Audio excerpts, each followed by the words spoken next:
Yo les amis, j'espère que vous allez bien. On vient d'assister au match Real de Madrid vs Atlético de Madrid en Ligue des Champions qui s'est terminé par la victoire du Real de Madrid. Vraiment, l'Atlético de Madrid, eux, ils me déçoivent. Ça faisait combien de matchs qu'ils n'avaient pas perdu contre le Real de Madrid? C'était soit des matchs nuls, soit la victoire de l'Atlético de Madrid. Mais une fois qu'on remet le même match en Ligue des Champions, les gars, ils se chient dessus. Ça me dépasse. Je comprends pas comment l'Atlético de Madrid, ils n'arrivent pas à produire le même football qu'ils produisent face au Real de Madrid en championnat ou bien en Coupe d'Espagne. Bref, en tout cas, victoire du Real de Madrid, 2-1 avec 3 jolis buts dans la rencontre. On va pas se mentir, au niveau des buts, on a été régalé. Autant par le but de Rodrigo qui a ouvert le score avec un très beau but. Il a enrhumé deux défenseurs de l'Atlético de Madrid. Il a fait un enroulé pied gauche. Après, derrière ça, Ryan Alvarez a rendu la monnaie de la pièce en deuxième mi-temps. Et Brahim Diaz qui vient marquer un but sorti de l'espace. Le gars, il te fait un crochet par télépathie à Rodrigo d'épaule. Le gars aussi, non, ça me dépasse. Bref, en tout cas, bref, on va d'abord revenir dans la formation des bases. Je pense que c'était le premier match de la saison où on a eu un milieu de terrain assez inédit pour la part de Real de Madrid. On avait Tchouaméni, Camavinga et Brahim Diaz qui ont été alignés. Il a mis Arda Güler et Modric au repos. Et ça m'a un peu étonné quand j'ai vu la formation de base du Real de Madrid. Pourquoi jouer avec deux milieux qui sont plus ou moins des milieux défensifs et sans mettre un véritable numéro 10?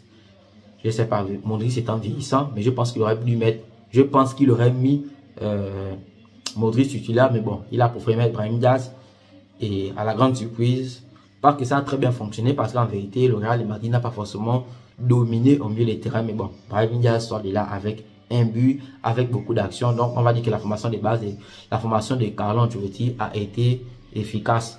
Maintenant, qu'est-ce qu'on peut dire par rapport à l'Atlético de Madrid? L'Atlético de Madrid, ils m'ont quand même déçu dans ce match parce que l'Atlético de Madrid a montré deux visages. Le visage, quand ils sont à 0-0, les gars restent en retrait, ils laissent trop le ballon au Real de Madrid. Alors qu'en vérité, les gars, vous savez que toutes les équipes qui sont ultra offensives, qui ont des bêtes de joueurs offensifs, généralement, ces grosses équipes-là ne savent pas défendre. Et bizarrement, l'Atlético de Madrid, quand vous voyez, quand ils jouent les autres équipes, les gars arrivent à être offensifs, ils arrivent à produire du beau jeu.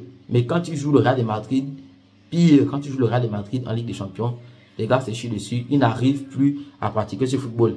Vous avez vu, ils encaissent le premier but, après le premier but, c'est vrai qu'au premier but, après le premier but, l'Atlético de Madrid a essayé de pousser un peu, mais c'était encore modéré. Mais bizarrement, quand on arrive en deuxième mi-temps, ils savaient que c'était impératif pour eux de marquer un but. Et là, en deuxième mi-temps, vous avez vu comment l'Atlético de Madrid a commencé à mettre de la pression, a commencé à dominer. Même le Real de Madrid, ils ont été compensés par cette égalisation. Mais une fois qu'ils égalisent, les mecs repartent encore dans leur camp. Ils refont encore leurs deux rideaux de 10. Je ne sais pas pourquoi ils ne veulent pas produire, ils ne veulent pas jouer de façon offensive.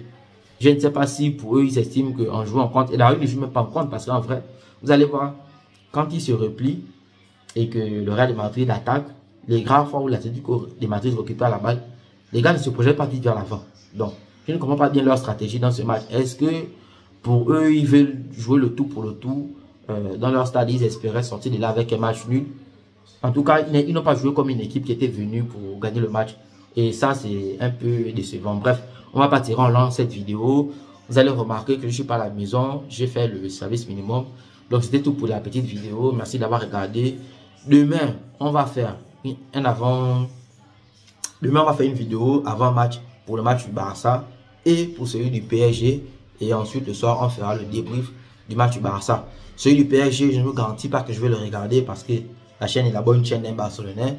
Et le plus important pour moi, c'est de suivre le match du Barça. Il faut qu'on fracasse Benfica.